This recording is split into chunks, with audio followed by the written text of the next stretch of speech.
अस्सलाम वालेकुम students, I hope all of you are fine. आज जो है हम टेंशन इन स्ट्रिंग का सेकंड केस को डिस्कस करेंगे। फर्स्ट केस जो है हमने डिस्कस किया था कि टेंशन इन स्ट्रिंग होती क्या है, और टेंशन इन स्ट्रिंग के टू केसेस थे। First case is when bodies move vertically. तो हमने जब दो बॉडीज़ जो हैं वर्टिकली मूव कर रही थी तो हमने जो है थ्रू डेरिवेशन उसकी एक्सेलरेशन फाइंड की और टेंशन इन स्ट्रिंग फाइंड की, उसका फॉर्मूला फाइंड किया। आई होप सो लास्ट लेक्चर आपको अच्छे से क्लियर होगा। और साथ ही साथ मैंने आपको बताया था कि टेंशन इन स्ट्रिंग क्या होता है। Tension in string is a force that act on a suspended string in upward direction when its weight is टायर्ड to its lower and.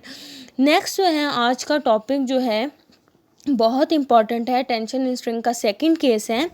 Last lecture में जो है जब दोनों बॉडीज़ वर्टिकली मूव कर रही थी हमने स्टडी किया था। आज जो है हम स्टडी करेंगे जब आपके पास एक बॉडी जो है वर्टिकली मूव करे और दूसरी बॉडी क्या करे, हॉरिजेंटली मूव करे। तो बच्चे अब देखें, आपके पास जूम फिगर में है, देखें आपके पास फिगर ए और मास ए और मास बी है। मास m1 जो है बॉडी ए का है और m2 मास जो है बॉडी बी का है, और दोनों बॉडीज़ ए और बी जो हैं कनेक्टेड हैं थ्रू रोप से, और ये रोप जो है वो फ्रिक्शनलेस पुली से पास हो रही है। अब देखें जब consider two bodies A and B of mass m1 and m2 respectively attach to one end of string which passes over a frictionless pulley as shown in a figure। तो आपके पास देखें बॉडी ए जो है वो डाउनवर्ड डायरेक्शन में move कर रही है, तो इसका वेट किस डायरेक्शन में, डाउनवर्ड डायरेक्शन में है m1g। Weight is equal to weight 1 W1 is equal to m1g। और टेंशन जो है वेट से ऑपोजिट एक्ट कर रही होती है force.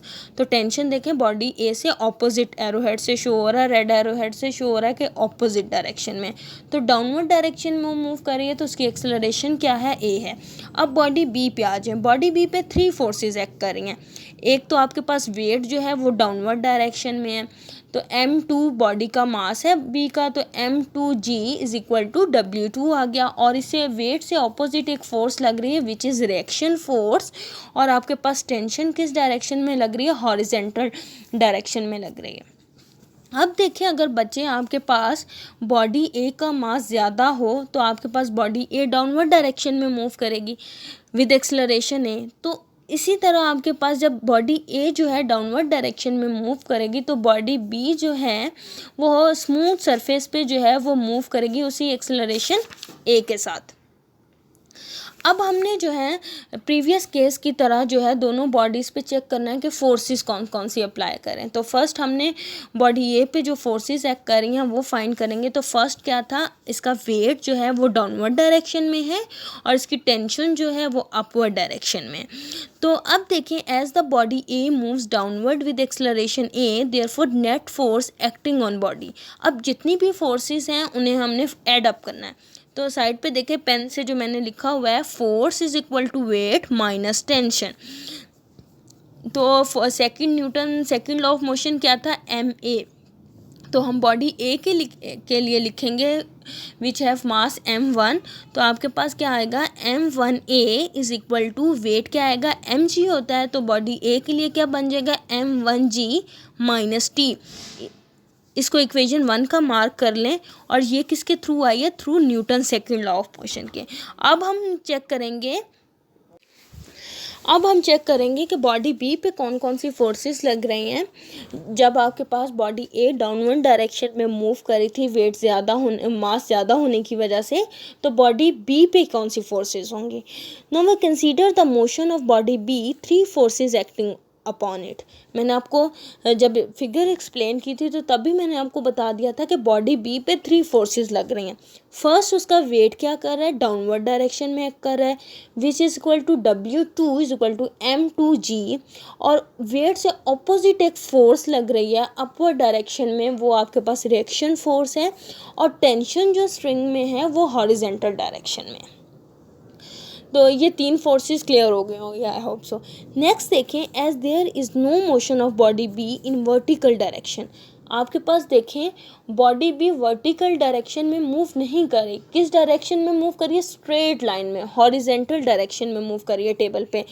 The two forces are equal and opposite and hence they are cancel each other. तो आपके पास क्या आ जाएगा, रिएक्शन माइनस वेट। तो रिएक्शन को हमने वेट से माइनस किया, इज इक्वल टू क्या आ गया, 0 हो गई। इन दोनों ने, रिएक्शन ने और वेट फोर्स ने एक दूसरे को क्या कर दिया, कैंसल आउट कर दिया। बॉडी बी का जब मोशन नहीं होगा, वो रेस्ट पोजीशन पे होगी, तो वेट और रिएक्शन फोर्स ऑपोजिट डायरेक्शन में, तो क्या हो जाएगा, कैंसल आउट हो जाएंगी। नेक्स्ट देखिए आपके पास इस जो है सेकंड, अब हमने देखना है टेंशन किसके इक्वल है। तो बच्चे दस नेट फोर्स एक्टिंग, अब हमने फाइंड करना है कि वेट भी कैंसिल हो गया, उसकी रिएक्शन फोर्स भी कैंसिल आउट होगी, क्योंकि दोनों बॉडी हॉरिजेंटल डायरेक्शन में मूव कर रही थी। तो अब हमने फाइंड करना है कि टेंशन इन अ स्ट्रिंग क्या रह गई। Thus net force acting on a body B is a tension. आपके पास वेट और रिएक्शन फोर्स कैंसिल आउट होगी, तो एक फोर्स बच गई विच इज़ अ टेंशन। तो हमने net force is equal to tension in a string कर दिया। तो F इज इक्वल टू क्या हो जाएगा, आपके पास T आ जाएगा। तो अब F की जगह मैंने क्या पुट किया, M2A mass of second body या B बॉडी का M2A आ जाएगा और इज इक्वल टू T आ जाएगा। तो इक्वेशन 3.9 या इक्वेशन 2 आपके पास क्या आ गई, T is equal to M2A। I hope so ये आपको समझ आ गया होगा कि ये T is equal to M2A कहाँ से आया। वापस रिपीट कर देती हूँ कि बच्चे आपके पास वेट और रिएक्शन फोर्स जो है वो कैंसिल आउट हो गए, बॉडी पे सिर्फ और सिर्फ एक फोर्स अप्लाई हो रही थी विच इज़ टेंशन। और अब हमने इक्वेशन बॉडी ए के लिए जैसे लिखी थी वैसे हम इक्वेशन लिखेंगे बॉडी बी के लिए। तो इक्वेशन बॉडी ए के लिए लिखा था F is equal to weight minus tension. Weight तो कैंसिल आउट हो गया, तो आपके पास क्या बच जाता है, force is equal to tension.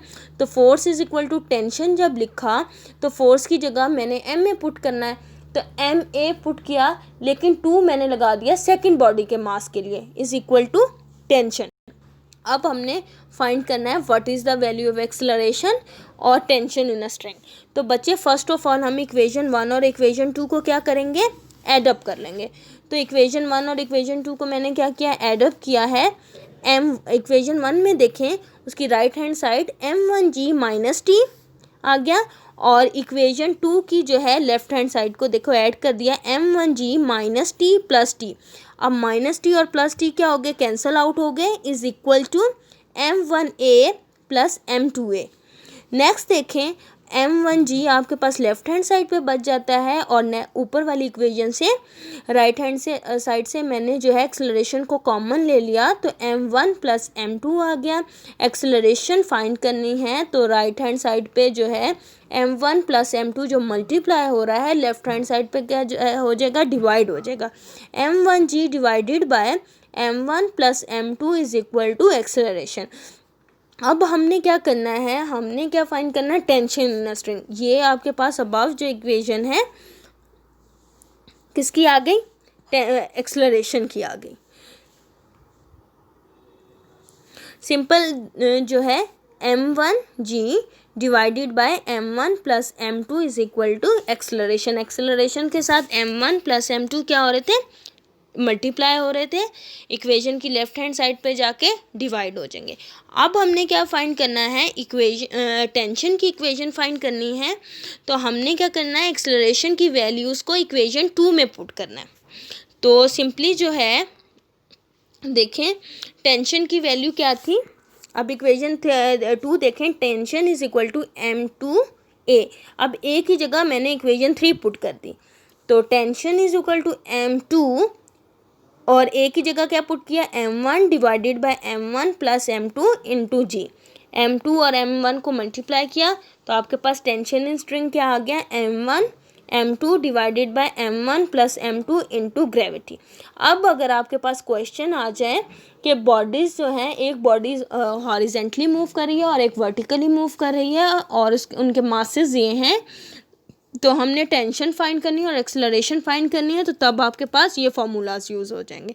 और अगर आपके पास क्वेश्चन आ जाए कि दो बॉडीज़ जो हैं वर्टिकली मूव कर रही हैं और उनके दोनों के मासेस ये हैं और आपने एक्सेलरेशन और टेंशन फाइंड करनी है, तो तब आपने वो फर्स्ट केस के फार्मूलाज फाइंड लगाने हैं और आंसर फाइंड करना है। तो फर्स्ट केस की जो है एग्जाम्पल है, इसे सॉल्व करते हैं, आपको अच्छे से क्लियर हो जाएगा कि कैसे हम एग्जाम्पल को सॉल्व करते हैं। 2 bodies of mass 6 kg and 4 kg are attached to one end of string suspended from a pulley. Find the acceleration of body and the tension in string. आपके पास 2 मासेस हैं, एक मास 4 kg है, दूसरा 6 kg है। हमने एक्सेलरेशन फाइंड करनी है और टेंशन फाइंड करनी है जब दोनों बॉडीज जो है वर्टिकली मूव कर रही हैं। तो m1 आपके पास क्या है, 6 kg है, और आपके पास m2 क्या है, 4 kg है। ग्रेविटी की वैल्यू 9.8 भी ले सकते हैं, 10 भी ले सकते हैं। तो एक्सेलरेशन ड्यू टू ग्रेविटी की वैल्यू है 10 मीटर पर सेकंड स्क्वायर। हमने एक्सेलरेशन और टेंशन फर्स्ट केस के लिए फाइंड करनी है। तो फर्स्ट केस में हमने फॉर्मूला एक्सेलरेशन का क्या डिराइव किया था, acceleration is equal to mass 1 minus mass 2 divided by m1 plus m2 multiply by gravity value. तो m1 की जगह क्या प्लेस करोगे, 6 माइनस m2 की जगह 4 divided by 6 plus 4 multiply by 10। 6 में से 4 माइनस करो, यू विल गेट 2। 6 प्लस 4 कितने आ गए, 10 आ गए। तो 10 और 10 आपस में कैंसल आउट हो गए। तो आपके पास जो दो बॉडीज जिनका मास 6 और 4 kg था और वर्टिकली मूव कर रही थी, उनकी एक्सेलरेशन कितनी है, 2 मीटर पर सेकेंड स्क्वायर। नेक्स्ट हमने इन बॉडीज़ की एक्सेलरेशन फाइंड करनी है कि what is the tension in a string. हमने सेकंड पार्ट क्या करना है कि टेंशन क्या है स्ट्रिंग में, अगर एक्सेलरेशन इतनी है। तो टेंशन का फॉर्मूला क्या था फर्स्ट केस में, tension in string is equal to 2m1 m2 divided by m1 plus m2 into g. तो सिंपल वैल्यूज प्लेस करें, प्लस माइनस करें, और you will get tension in string is equal to 48 newton. I hope so आज का lecture clear हो गया होगा। बच्चे परेशान नहीं होना, आप जितनी इसकी प्रैक्टिस करेंगे आपको ये डेरिवेशंस जो हैं अच्छे से क्लियर होंगी। Thank you so much.